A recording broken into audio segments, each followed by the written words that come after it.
In the middle of nowhere lies a town you never heard of. Eddington, New Mexico. Population? Quiet. Vibe? Peaceful. Until the spring of 2020, when the world stops turning and Eddington spun out of control. A sheriff who follows the rules, a mayor with a server farm and a secret, and a town full of folks about to snap. As paranoia sets in and the Wi-Fi cuts out, neighbors turn to strangers. Strangers turn to mobs. From Ari Aster and the mind behind Hereditary and Midsummer comes a different type of horror. No monsters, no ghosts, just us. Eddington, small town, big problems.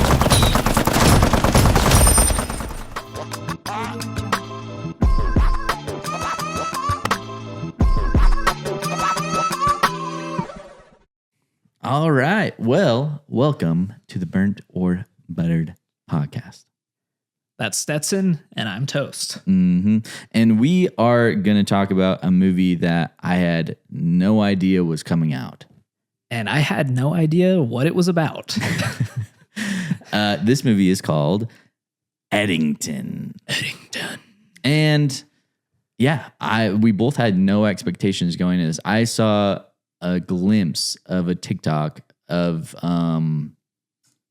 Joaquin Phoenix walking out as a sheriff and someone else kind of coming out into the street. And I was like, is Joaquin Phoenix in a Western? Like, what is going on? Like that I thought it was going to be a Western or something like that. Yeah. Online, a lot of people are describing it as a Western, as a modern Western, which is interesting, which it does have a lot of that aspect in it. I kind of view it more as like a horror film. Yeah. I think there's elements to both. Like, because I came into the film thinking that it was a Western, I started finding reasons why it would have felt like a Western. And there were, themes inside of it that felt very Westernish for sure. But I definitely feel like the horror side of it fits. Yeah. So we're going to tell you right off the bat here, this could be a very contentious podcast. We stood outside the theater last night for like an hour and a half. Oh yeah. And one of us really enjoyed it and the other did not. So, and you'll know that it was me that did not like it. But there's truth to that, and there's also, a little bit of non-truth to it, where I have to appreciate the art of this film. There is no question that there is a lot of art inside of it. But is it art that I want to partake in? Sure. And that's a great standpoint. At one point last night, you were saying, why are you trying to force this on me? And I thought about that last night, and I don't think that I necessarily wanted to force it on you, but it made me sad that you didn't like it the same way that I did. And I wanted to be able to share the thing that I like so much. And so many of the things you were saying, I was like, that's a great point. But it makes me like the movie more. Yeah. And I get that. And that's the thing is, like, I'm seeing all the things that people are going to love about this film. And that's what kind of makes me not like it. Like, I only can equate it to the idea of being in an art gallery and seeing a piece of art.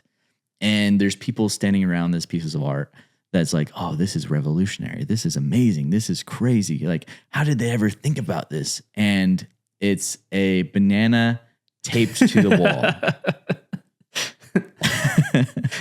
And I would sit there and say, that's a banana taped to the wall. It's not a freaking piece of art. And I would look at that and say, this is purely for money laundering.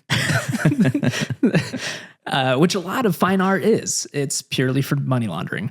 But we're not here to jump into my conspiracy theories. We're here to talk about Eddington, which has a lot of conspiracy theories. the whole movie is basically a conspiracy theory. There is so much to break down about this film for sure. We're opening with a guy walking on the street. You have no idea where he is, barefoot, and just muttering gibberish to himself. And some of it's coherent, some of it's not. And he's also elongating in a sheepish way words. You know, like this guy thinks he's a sheep or he's just acting like a sheep. Like, where is this going to go? What world are we diving into? Because this is so weird. Yeah. And first of all, I'm a huge Twin Peaks fan, love David Lynch, which he has nothing to do with this movie other than that opening scene to me felt so Lynchian. And as soon as I saw that guy and heard his incoherent ramblings, and it's like a frustrating experience because you're trying to understand what he's saying, but it's all nonsensical. And that guy did such a good job, but I was completely hooked from that first scene. I was like, I'm going to like this movie. I knew that's exactly what you were thinking. And, you know, to be honest, like I'm open to the ride of these types of movies, and I'm open to like really artful pieces that make you think and wonder and ponder like throughout them. And there are moments of this movie that are really engaging and make you feel that way. But we just take the longest way around the block to another city and come back to get to that point of like realizing this is what we're trying to accomplish. This is the thought process that we're trying to like have you have some introspection on. But we have to talk about the acting of this movie because it is a masterpiece. In acting. I mean, Joaquin Phoenix was so good, dude. Like his character arc and the way that he portrayed it was so incredible to watch. I'm not one to glaze Joaquin Phoenix. Like I like him okay, but you know, I'm not the biggest Joaquin Phoenix fan. Yeah. I got it. I understood Joaquin Phoenix in this movie. He did such a good job that I can't help but respect it. Oh my God. Like there was a moment that I remember watching Joaquin Phoenix's performance and thinking he's doing such a good job. And thinking like, how did he come up with this voice? How did he come up with this little bit of an accent? Like a little, and how do you continue that through this entire movie? And yeah, it was just perfect. It felt, and the way that I gauge a performance, an acting performance, is how real that person is. In the way that I could go down the street and meet that person tomorrow because that's a real live person that exists in this universe. And it felt that way to me. And another performance that comes to mind with that is Shia LaBeouf in Peanut Butter Falcon.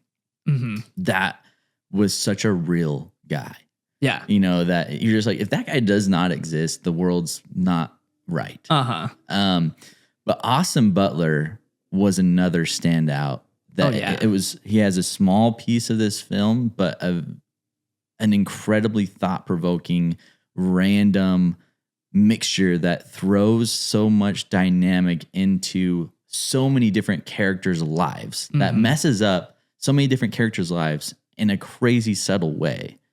It's an interesting person to even put in the film, and it makes me wonder why he's in the film, because I can really rationalize almost everybody else's role and what they're doing as far as what was going on in 2020. Is that what you're saying? Yeah. But Austin Butler, like, who does that guy represent in the world of 2020? Yeah, I have no idea what he represents in 2020 other than just like all these spiritual gurus that were coming out during that time. I don't know if you remember that a little bit, but to me, he just felt like Charlie Manson. Like he felt like what 2020's Charlie Manson would be, you know? I don't know. And I think that he was supposed to represent trauma in some way, shape, or form, because that's like one of his big main character arcs is that he's coming out of an abusive childhood. And so maybe that's what it's supposed to be, that he's supposed to be the way that people are trying to overcome their traumas that might have occurred in the 2020 world. And they're just kind of following whatever someone says to kind of lead them down the path away from that.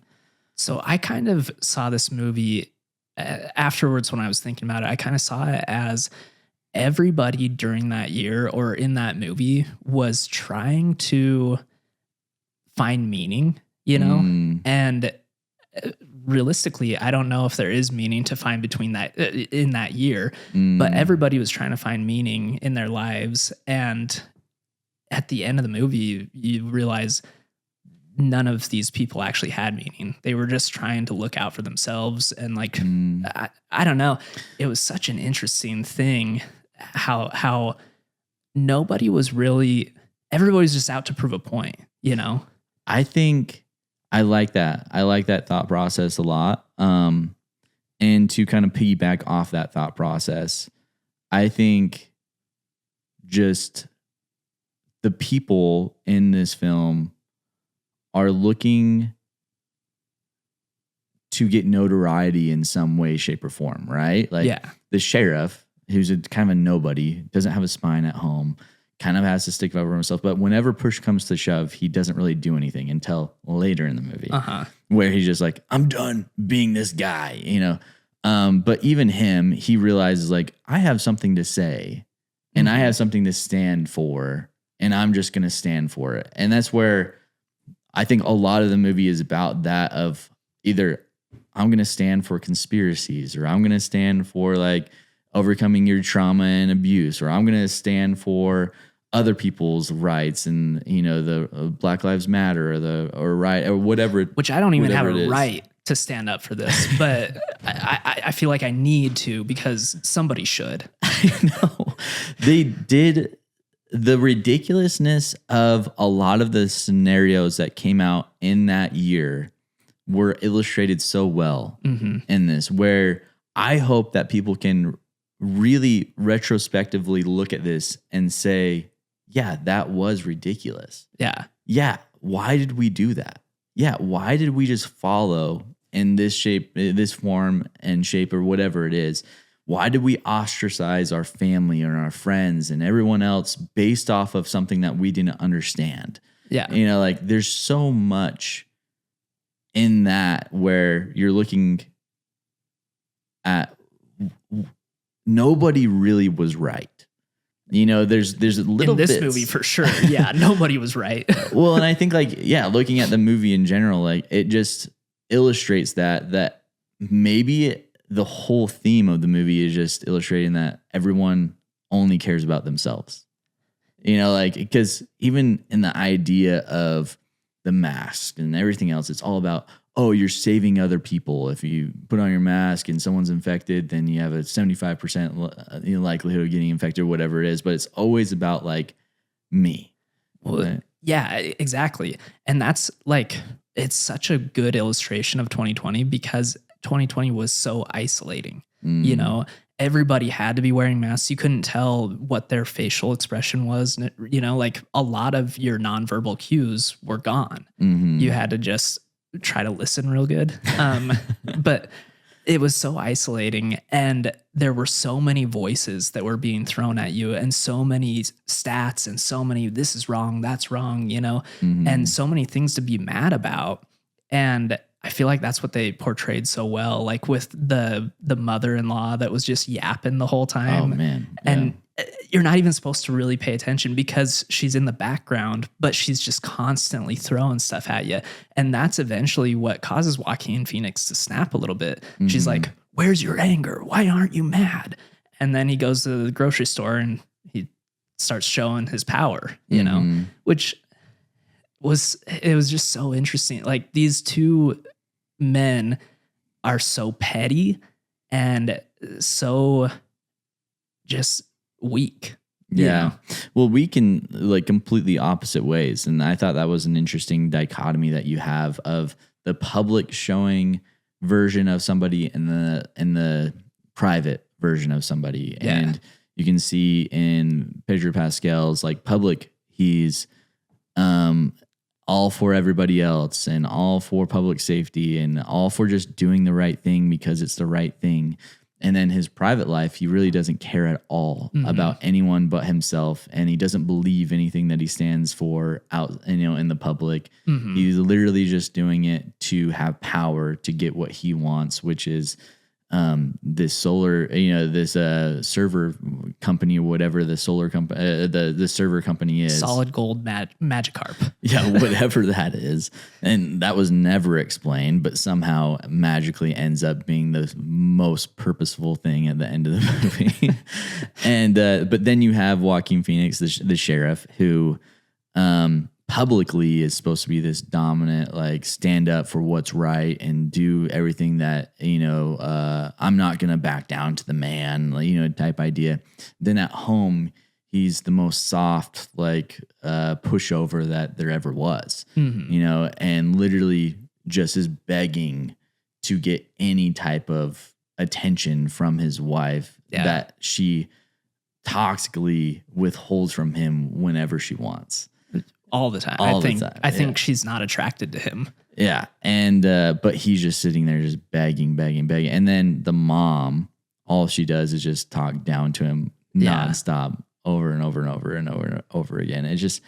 It was crazy to see these two dynamics. And also you continue that trend into a kid who only starts caring about social justice and everything else to get with the girl. And then even after the girl's gone, then he does it because he has a voice and people are listening to him. And then he just continues down this road of things that he doesn't care about, doesn't believe, doesn't like, all he cares is that people pay attention. And there's so much to that. Just the idea of people paying attention to something. Yeah.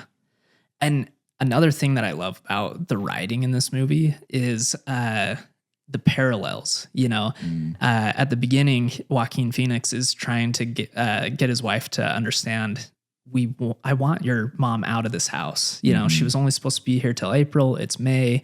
And his wife keeps using the pandemic as an excuse, but then she'll go to like a Austin Butler's big huge retreat. Whatever, but he's saying at least, she's not even an invalid. Like she can go to a home and she'll be just fine. And then at the end, he is paralyzed, can't speak, can't do anything for himself. And I just thought like that was one example. The other example is when, that first scene with the homeless man, he is walking down that hill. And then at the end, Joaquin Phoenix is stumbling down that hill. It's like the same shots and everything. And there were so many examples of that with the writing where they set something up that you think is just a throwaway line or a throwaway shot, and then it comes back in the end. Yeah. Yeah. And a qualm that I have about this is how long of a process it takes for everything to come back to where you're like, oh, I get it. And that's the big issue that I have with this movie is you're going to spend, how long is the movie? 3 hours? I think it's 2:45 or something like that. 2 hours and 45 minutes. So you're going to spend 2 hours and a minimum 20 minutes sifting through what is really hard to sift through. Very long, very hard to sift through, to then have 20 minutes of, oh, wow, like there's a lot of meaning behind that 2 hours and 30 minutes. And there was, at the movie theater, we bought our tickets and there wasn't a lot of seats left. So there was like 2 seats next to each other and then someone sitting solo and then there's a seat open. So we got the 3 seats. And so there's a guy that was sitting in between our group. Yeah. He gets up in the middle of the movie and walks out with all of his stuff. And I was like, man, I respect that. I was like, that guy knows when to get out of a movie, because I wish that I could be leaving this movie right now. But then he came back and I was disappointed in him. And I was sitting on the other side and I was like, I know that guy's coming back. He's loving this movie. And, but with that, it's just like, if you can outlast the questions and the wondering how this is coming together and what world are we in, and that I still wonder, what world is this based in? Is this supposed to be based in our reality, or is this some sort of alternate universe where there's different things that are allowed, or there's different motives, or like, how does this world work? Because, you know, it was 2020, but I get that it's a small town, but it felt very dumbed down with technology and things like that. You had smartphones, and they made smartphones and like media a super integral part of this, that we were showing everything through our phones and we were recording everything. We're proving everything. We're like, we want to show our side and that we're right through our side. And it's through our phone that we do that. But with that, it just seemed like that technology kind of didn't fit the feeling of the world. Yeah. And I think that that's because it is like a modern Western, you know? But that's why it feels so foreign to have that aspect of it, you know? And it's so, I think the fact that you're still having trouble deciding if it's in our world or an alternate universe or whatever is such a testament to like the writing and the acting. Because like for probably an hour 45 or longer, I was wondering, is this based on a true story? Did I just not hear about Eddington? You know, like, did this really happen? And then it totally did a 180, like changed the vibe of the movie. That's what kind of pisses me off about it, because there's going to be people that leave this film thinking that it's true story. Oh, yeah. Because there's one sound clip that Joaquin Phoenix says that is completely word for word a sound clip from a sheriff talking about his town. Yeah. Like word for word. And I was like, is that guy? That's what I thought too. Like, is this movie about that guy? And like, did we not know, like we all saw the sound clip of what he was saying about his town. Yeah. Did we not know that this guy like goes and like murders people and like does all this stuff to like for his political gain because he wants to be mayor of the city? Like, oh my gosh, like that's a freaking story. Like, how have we not heard about this? Yeah. And then it gets like farther along. You're like, there's no possible way we would have heard about this. Yeah, that this is real. Nobody's getting stabbed in the freaking face with a knife twice from an Antifa. And there, I have to give credit to this movie in the way that they showed all sides of everything. Like it's a very rare film that every person could have something to be upset that they portrayed it that way. Yeah. It's a very fresh look at an attempt to be unbiased about what happened. Yeah. Because there's a negative light and a positive light on every single bit of it, which I did appreciate about that, where originally you're going into it and you're just like, oh my gosh, here we go.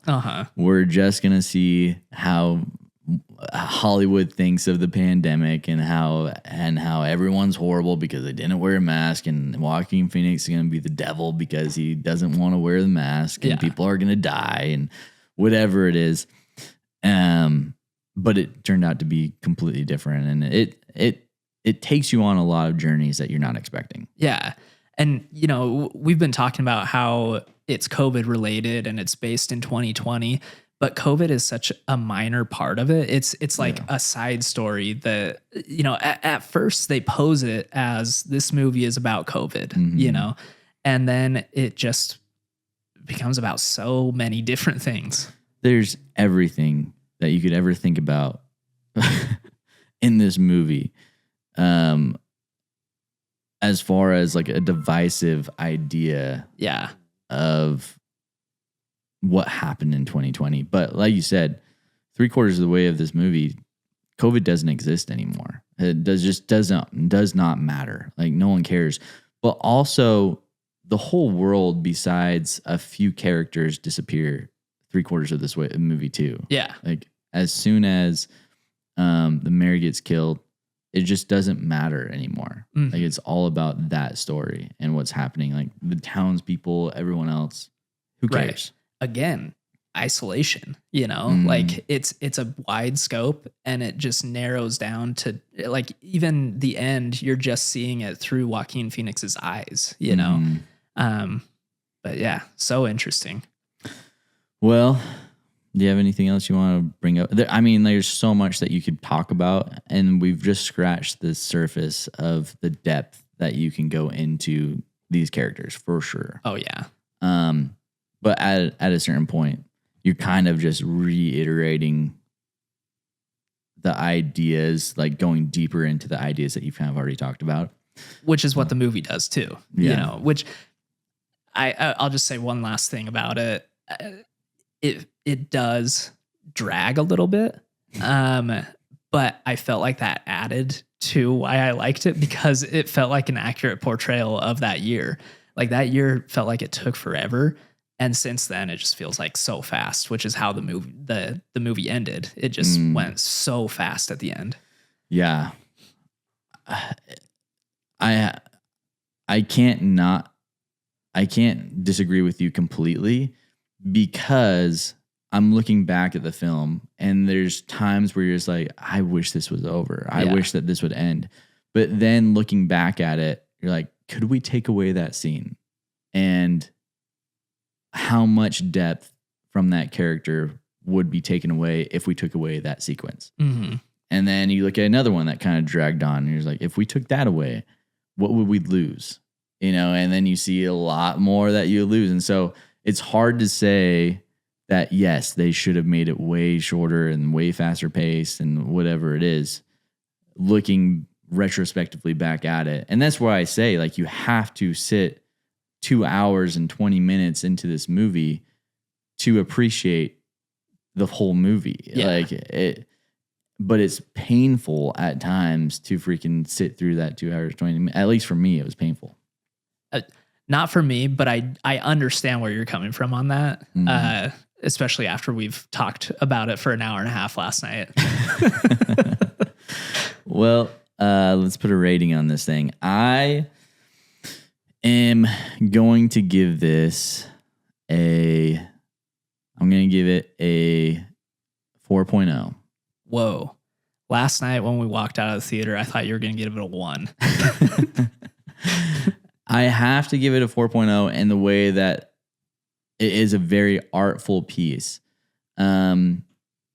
If I wanted to be more selfish in my rating, which I could be, I would give it maybe a 2.5 for like the general public. Mm-hmm. I think the general public is not going to love this. And I think most people are going, if they don't see it in theaters, you're probably not going to make it to the end. I just think that that's going to be most people. But with the depth of the writing, the characters, the archetypes that were built, and the meaning of everything fitting together where it shouldn't fit together Mm-hmm. is impressive for sure. And the only way that you can see how it all fits together is making it through the movie and then really retrospectively looking back and acknowledging the kind of artfulness and the mastery behind the acting, the writing, and the world building. Yeah, I totally agree. I was going to give it a 4.25. Last night when we were talking to Sammy, she had an alternate ending, which you and I both thought was really clever, where Joaquin Phoenix's character ends up dying from a gunshot or from the stabbing. Yeah. And then it's ruled a COVID death. Yeah, that would have been freaking so perfect. But at the same time, I think that death would be too easy for that character. And the way that it ended was much more poetic, where he has to suffer just watching his wife become a mother, which is how the movie began, wanting to make her a mother, and her not wanting that with him, but ending it with, yeah. Anyways, I probably shouldn't have put any spoilers in the final pop. I don't think anybody skips to the final pop. But yeah, 4.25. I really enjoyed it. Again, you have to be willing to sit through it, and you have to be willing to understand that this is a representation of that year, and it is uncomfortable. It's frustrating. It's irritating. And it is like, there's so many sides, like you said, you know, that are portrayed and that are portrayed so well, but in such a humorous and like overwhelming way. It's just such an interesting film to me. I think the best thing that I could relate this to, and maybe this will give some people some hope for the movie and or maybe a desire to see it, I guess, would be this is like Megalopolis, but there's actually a payoff.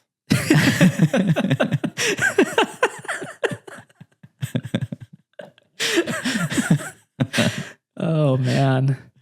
Because that's going to be the movie that we compare everything to for the rest of our lives. Because this has all the same elements as Megalopolis that Megalopolis wanted. Yeah. All the same elements, but it succeeded in the payoff. Where with Megalopolis, if the ending would have came together and it would have been magical and it would have freaking made sense, people would have liked it. I think if they had been... We don't need to talk about Megalopolis. I liked the way that they were willing to sacrifice main characters. You know, like, it was real because it's real. It was freaking shocking. Like, that was another thing we did not say. There are shocking moments that just blow your mind. Your like, jaw dropped. My mouth opened. I was like, yeah, you are not prepared for it, for sure. Yeah. And that is pretty magical in its own way, because there's not a lot of movies that still shock you like that. Right. Where you're just like completely unexpected, but make 100% sense in the movie. Yeah. Crazy. Masterclass. Ari Aster. All right. Well, we will see you in the next one. And yeah, let us know what you thought. I think if you're watching this discussion, you probably loved the movie, because that's the only people that are going to search this out are the people that are going to be the people in the museum looking at the art piece saying that's amazing. Or you could be like me and at the end of watching the first Maze Runner and you're like, how was that a best-selling book? I need to know more about this. Sure. And you search stuff out. So, yeah. All right. Well, we will catch you in the next one. Pop, pop.